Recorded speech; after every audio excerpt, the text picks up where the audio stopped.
Hello guys, Malaba TV. Najua wengi wenyu sana mumekaa sana na hamjui pale Malaba Catholic Church iko. So leo nimewatembeza huku Malaba Catholic Church, na Malaba Catholic Church ndio hii.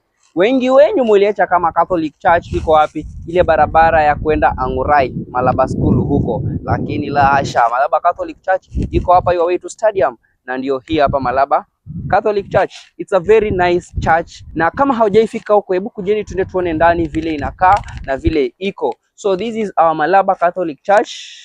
Vile tunaiona kanisa ndio hii, iliisha vizuri, bado tunaifanyia finishing. It's very nice look at our church. Very good, very nice. Ukiangalia field iko fiti, iko sawa, imetengenezwa ikaundika vizuri sana. So huku ndo Malaba Catholic Church, na kama haujawahi fika, my guy, hii wetu Bungoma, ukifika hapa junction ya kwenda stadium, kuja teremka tu chini, utaiona kwa barabara, and it is what it is. Kama haujawahi fika Malaba Catholic Church, ndio hii hapa, na ukiangalia vile iko, it's very nice my guy, very nice and very big. So Malaba tunajivunia the biggest church site, tunaweza sema ni hii, kando na zingine zote. So thank you guys, thank you so much for watching Malaba TV. Got you covered.